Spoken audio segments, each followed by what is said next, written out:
नमस्कार दोस्तों। सबसे बड़ा सवाल जो मैं आप लोगों से पूछना चाहता हूं आज, और एक बड़ी महत्वपूर्ण खबर आप लोगों के सामने मैं लेकर के आया। मोदी जी आखिरकार ऐसा कौन सा लालच जजों को दे रहे हैं जो एक के बाद एक जज भाजपा के अंदर शामिल होते जा रहे हैं।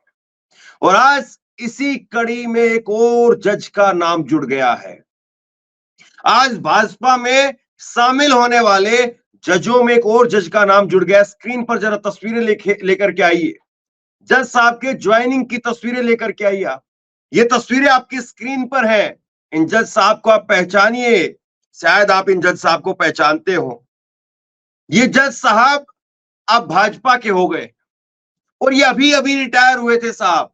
इधर से जैसे चटमंगनी पट ब्याह, जो एक आम कहावत कही जाती है, इधर से रिटायरमेंट और उधर से ज्वाइनिंग। मतलब कि आपको अगर एक प्राइवेट कंपनी में भी कंपनी छोड़ करके दूसरी कंपनी ज्वाइन करनी हो तो उसके लिए भी कई सारी बंदिशें होती है, कई सारी एनओसी होती है, और तब जाकर के आप कंपनी स्विच कर पाते हैं। कहीं पर कुछ वो आपको नोटिस पीरियड देना पड़ता है, फिर आपकी सैलरी लेट आती है, कई तरीके की जो है वो आपके सामने समस्याएं खड़ी कर दी जाती हैं। लेकिन जज साहब के सामने यहां पर ऐसा लगता है कि समस्या नहीं है। जज साहब उधर से रिटायर होते हैं और इधर वो भाजपा के अंदर शामिल हो जाते हैं। 27 अप्रैल 2024 को, इसी साल महज 3 महीने पहले ही रिटायरमेंट हुए थे। अभी तो मुझे लगता है कि जो रिटायरमेंट पर मिली हुई जो बधाइयां मिठाइयां जो भी था, शायद वो भी खत्म नहीं हुई थी कि उससे पहले भाजपा में शामिल होकर के इन्होंने और बधाइयों का जुगाड़ कर लिया। अब मैं सवाल सीधा आपसे पूछता हूं, क्या जजों को ऐसे किसी पार्टी में शामिल होना चाहिए? क्या जजों के ऐसे किसी पार्टी में शामिल होने से लोगों में सही संदेश जाता है? अगर आपको लगता है कि हाँ, सही संदेश जाता है, शामिल होना चाहिए, कहीं कोई दिक्कत नहीं है, तो आप यस लिखिए कि हाँ, जजों को पार्टियों में शामिल हो जाना चाहिए। रिटायरमेंट होइए और पार्टी में शामिल हो जाइए। अगर आपको लगता है कि इससे कहीं कोई दिक्कत नहीं है, तो यस लिखिए।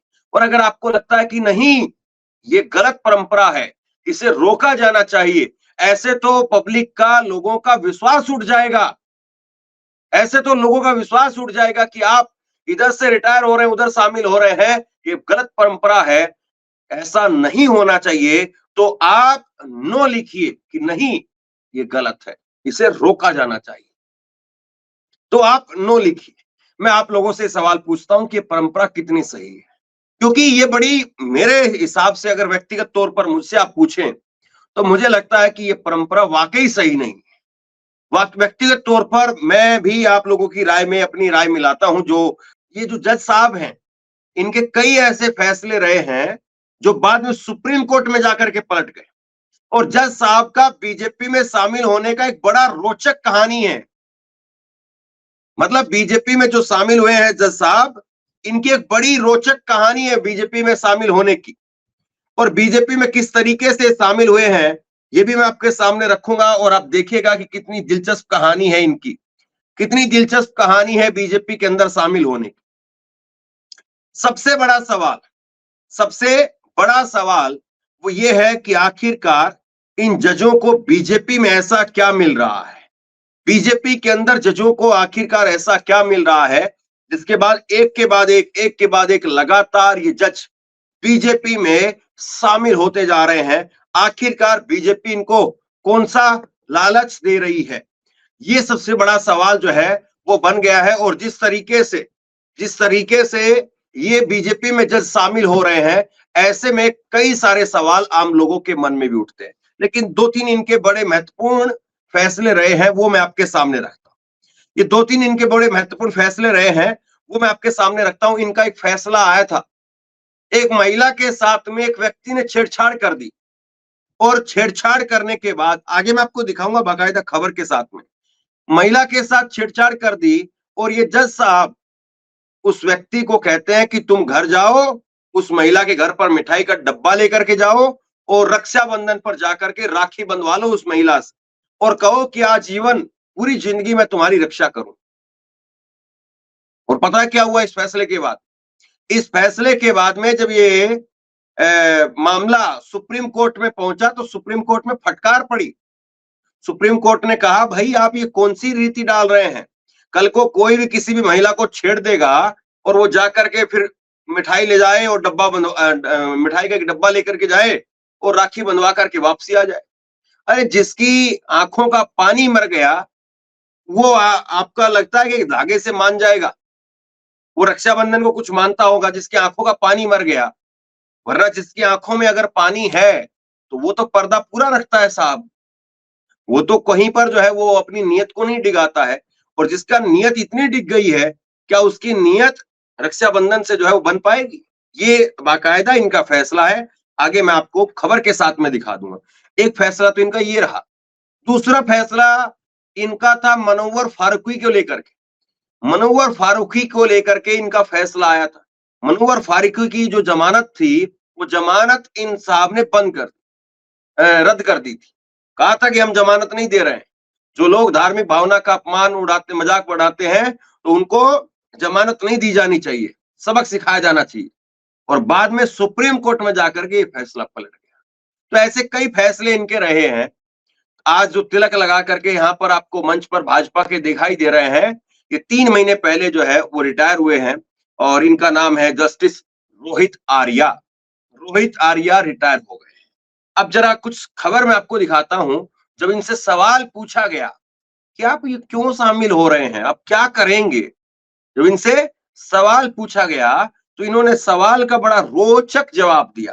वो आपको देखना चाहिए। जो इनको सवाल का जो जवाब दिया वो आपको देखना चाहिए।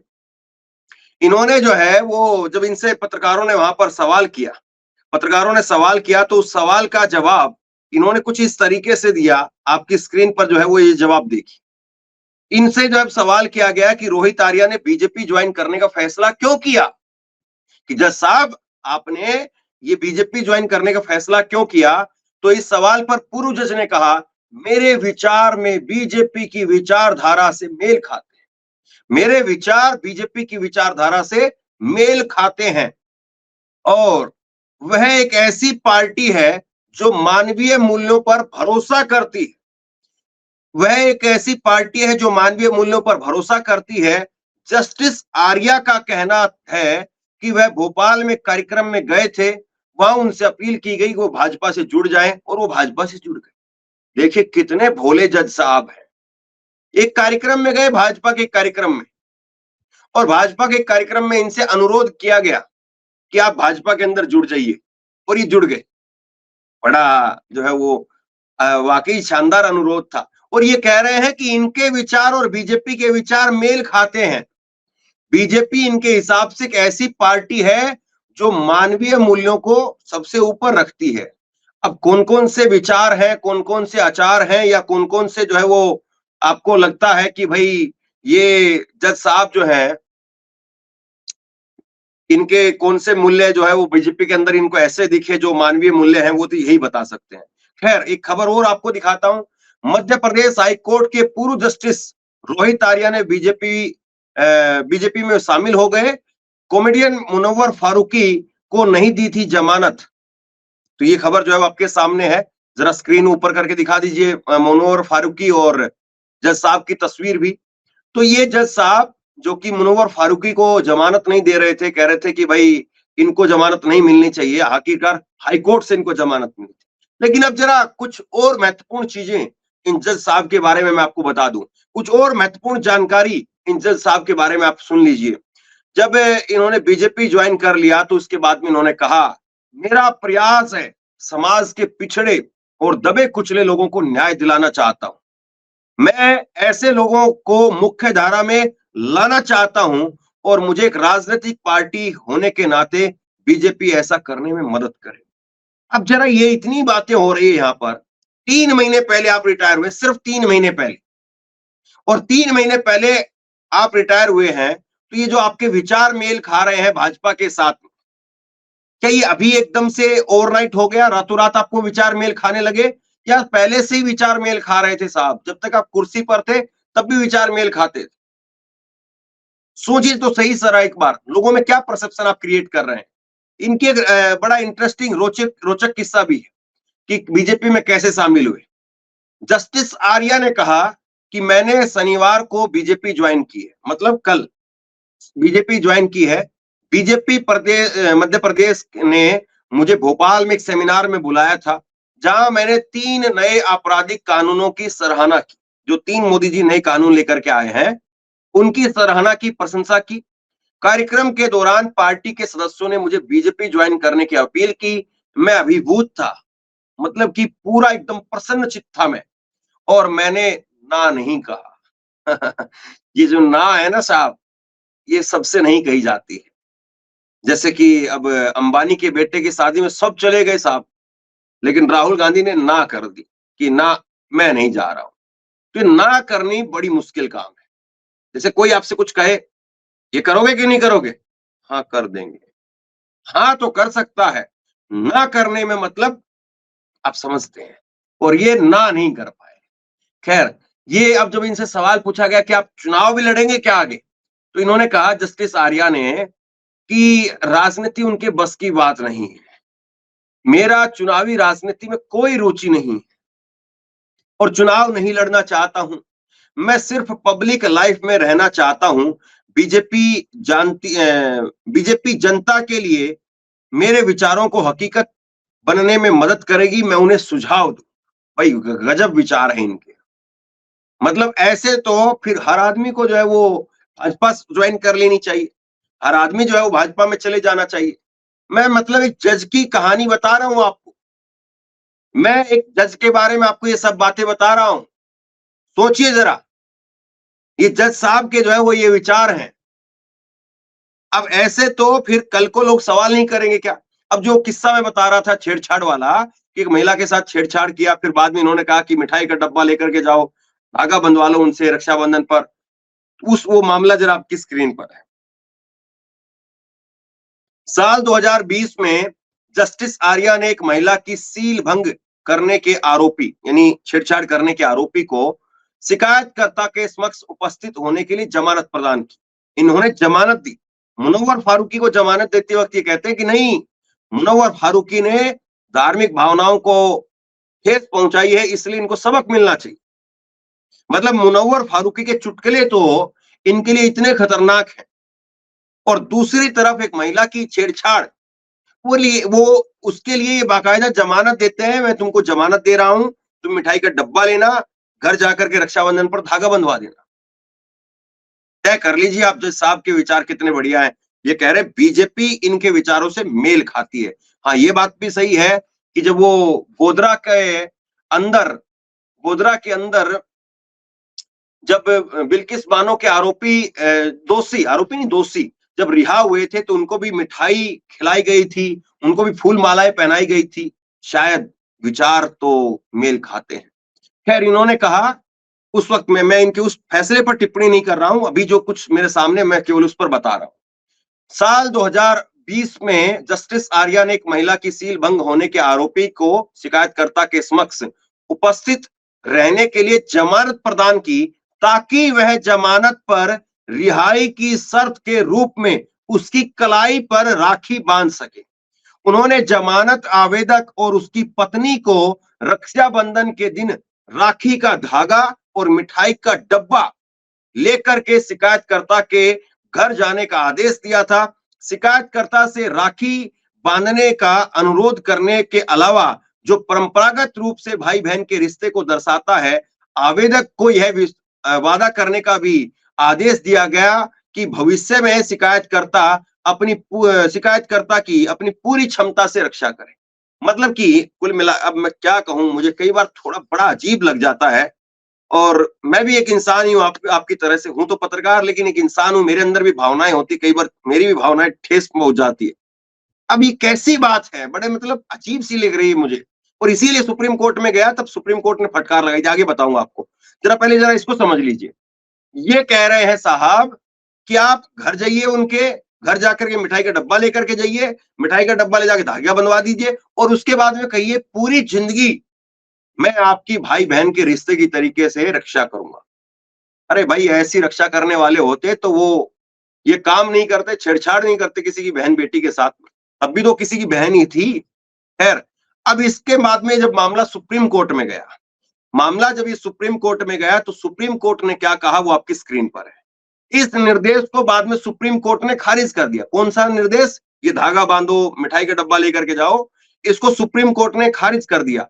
और जिसमें जमानत की शर्तों की कड़ी आलोचना की गई थी, धागे वाली शर्तों की, और महिलाओं के खिलाफ अपराधों से संबंधित मामलों में जमानत याचिकाओं पर विचार करते समय निचली अदालतों के लिए कई निर्देश जारी किए थे। सुप्रीम कोर्ट ने कहा कि भैया जब आप महिलाओं के मामलों में जमानत दें तो ऐसी बातें ना कहें, ऐसी चीजें ना कहें। ये जो है सुप्रीम कोर्ट ने कहा था। लेकिन साहब देखिए, आज यही जज कह रहे हैं, जिनके इतने उत्तम विचार हैं, यही जज कह रहे हैं कि उनके विचार और बीजेपी के विचार मेल खाते हैं। अब किस तरीके से मेल खाते हैं ये तो आप बताइए। और आज लोग इस बात को भी देखेंगे कि इनके जो पुराने फैसले थे वो निष्पक्ष थे या उनमें भी कहीं पर विचारों का टकराव था, विचारों का हित था। मैं तो ये मानता हूं कि इन्होंने जो भी फैसले लिए होंगे बतौर जज ईमानदारी से फैसले लिए होंगे। आप लोग भी मानिए इस बात को, वरना जज साहब कल को मानहानि भी कर सकते हैं कि भाई आप तो जो है वो मेरे फैसलों पर ही सवाल खड़े कर रहे हैं। तो इसलिए हम यहाँ पर जज साहब जी, हम आपके विचारों से पूरी तरह से आपको सम्मान देते हुए, आपके विचारों के साथ में खड़े होते हुए आपको ये कहते हैं कि आपने पूरी तरह से ईमानदारी बरती होगी। हाँ, ये बात अलग है कि आपको 3 महीने बाद आपको पता चला रिटायरमेंट के बाद में कि बीजेपी भी एक अच्छा ऑप्शन है। बीजेपी में शामिल होकर के आप वाकई देश की बड़ी सेवा कर सकते। आप बीजेपी में चले गए। लेकिन मैं सवाल जनता की तरफ से पूछ रहा हूं, मैं सवाल इन लोगों की तरफ से पूछ रहा हूं जो कह रहे हैं नोट एट ऑल, ऐसा नहीं होना चाहिए। जरा मैं फिर से पूछ लेता हूं जज साहब, अगर आपको लग रहा है कि मैं अपनी तरफ से बात बोल रहा हूं तो मैं एक बार फिर से पूछ रहा हूं आपको, साथियों जो दर्शक इस वक्त जुड़े हुए हैं उनसे फिर से पूछ रहा हूं, क्या जज साहब बीजेपी में जाकर के उन्होंने ठीक किया, या किसी भी जज को ऐसे रिटायरमेंट के बाद में किसी भी पार्टी में जाकर के तुरंत 3 महीने के अंदर अंदर जाना चाहिए तो यस लिखिए, नहीं जाना चाहिए तो नो लिखिए। मैं फिर से आपसे पूछता हूं, आप लोग बता दीजिए, क्योंकि जज साहब कह देंगे कि भाई ये मानहानि कर, ये जो है वो हमारी मानहानि कर रहे हैं, हमको अपमानित कर रहे हैं, बेइज्जत कर रहे हैं। मैं बेइज्जत कर रहा हूं या सही सवाल पूछ रहा हूं, ये आप लोग बता दीजिए। क्या ये ठीक कर रहे हैं क्या? और ऐसे एक नहीं दो नहीं जजों की भरमार है साहब। Justice Ranjan Gogoi, supreme court के चीफ जस्टिस रंजन गोगोई, वो बीजेपी में चले गए, राज्यसभा जो है वो चले गए वो। और उसके बाद में आप देखेंगे अभी लोकसभा चुनाव से पहले जस्टिस गंगोपाध्याय, वो बीजेपी के अंदर शामिल हो गए। मतलब एक लंबी चौड़ी फेरिस्त है, इधर से निकलो उधर चले जाओ, टिकट लेकर के आओ, चुनाव लड़ो, बन जाओ सांसद मंत्री। क्या बात भाई, मतलब एक प्राइवेट आदमी भी 2-3 महीने के अंदर नौकरी शिफ्ट नहीं कर पाता है और आपको इतना बढ़िया ऑफर। और बताइए फिर अब इससे आगे मैं क्या कहूं? मुझे तो लगता है कि जितना मुझे बोलना चाहिए था वो बोल दिया। अब आप लोग इस पर बोलिए, आप लोग इस पर बोलिए, अपनी उंगली थोड़ी सी खर्च कीजिए, समय निकालिए 5 मिनट का, क्योंकि टीवी पर ये खबर नहीं चलेगी। आपको पता है ना क्यों नहीं चलेगी? अगर कांग्रेस में शामिल हुए होते ये, और ये भी अपने आप में सोचने वाली बात है, हाल के अंदर जितने जज निकल करके आए, रिटायर होकर के आए, वो आखिरकार बीजेपी में ही क्यों जा रहे हैं? तो इस खबर को आप अपना 5-10 मिनट का वक्त निकाल करके लोगों को भेजिए, लोगों के पास पहुंचाइए और उनसे पूछिए और उनको बताइए कि बीजेपी के अंदर ऐसा क्या है, मोदी जी ऐसा कौन सा लालच दे रहे हैं कि एक के बाद एक ये सिटिंग जज या कोई रिटायर जज भाजपा में शामिल हो रहे हैं। बहरहाल आप इसको कितना सही मानते हैं, कितना गलत मानते हैं, ये नीचे कमेंट बॉक्स में अपनी राय लिख करके जरूर बताइए। इस वीडियो को शेयर कीजिए, लोगों तक पहुंचाइए और इसी तरह की तमाम खबरों के लिए ऑनलाइन न्यूज इंडिया को सब्सक्राइब कीजिए। आपका बहुत बहुत धन्यवाद।